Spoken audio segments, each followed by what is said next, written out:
c'est un problème d'organisation.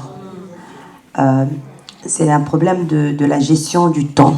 C'est tout un cours qui s'apprend pour pouvoir savoir gérer, concilier ton travail séculier, ta famille, ainsi que vaquer à l'œuvre de Dieu.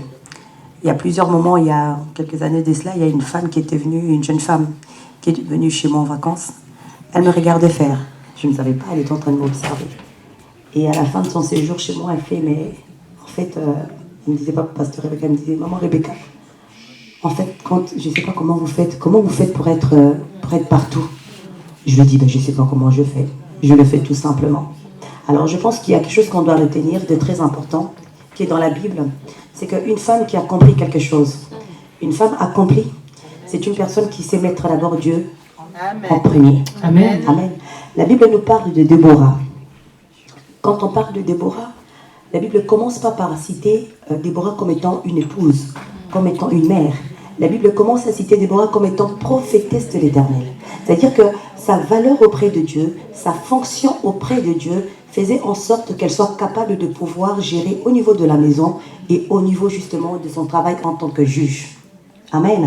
Alors, il est important de savoir que la première des choses, c'est d'abord mettre Dieu au pôle position. Parce que ce n'est pas le diplôme de la Sorbonne qui va nous aider à gérer tout ce temps-là. Même si tu vas chez le psychologue, je ne sais pas quel planificateur, je dirais, ne pourrait t'aider à comprendre cela. Parce que là-dedans, dès que tu cites Dieu, il y a aussi les enjeux spirituels qui commencent à cogiter. Et nous savons que le diable va toujours nous présenter des raisons, des excuses pour ne pas servir Dieu.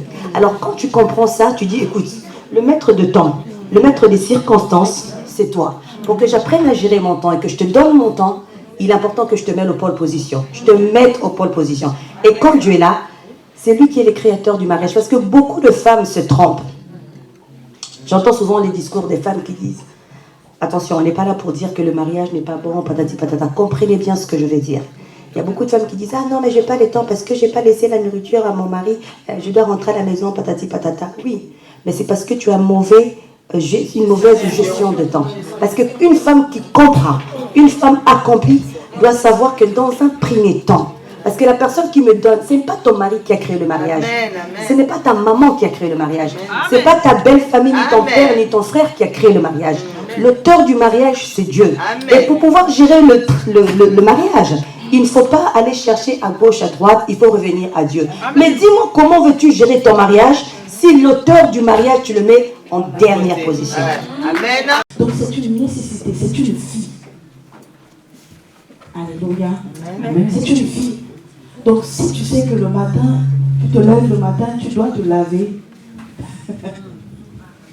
et que c'est une nécessité pour toi, alors servir le Seigneur, c'est pareil. Vraiment. Si tu sais que malgré les occupations que tu as quand même du temps pour manger. Ça veut dire que tu peux aussi avoir le temps pour le Seigneur. Malgré tes occupations, si tu sais que tu as le temps, surtout les femmes, d'aller chez le coiffeur te coiffer. Tu as le temps pour ça. C'est pas qui a posé cette question ou qui n'est pas là, pour vous qui avez entendu, continuez, mettez Dieu en avant et Dieu fera le reste. Alors justement, je vais juste revenir sur ça parce que c'est très important que je souligne pour que ça crée un équilibre. Quand on dit mettre Dieu en pôle position, cela ne veut pas dire que négliger la maison. Amen, tout à fait. Parce que ça, il faut qu'on soit bien d'accord. Ça ne veut pas dire négliger, non, parce que d'abord c'est Dieu. Donc moi, à la maison, non, moi d'abord Dieu.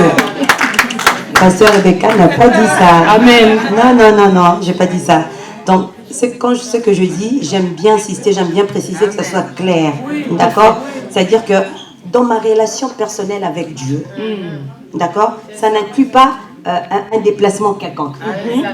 Ça n'inclut pas être à l'extérieur de la maison. Je parle de ma relation personnelle avec Dieu.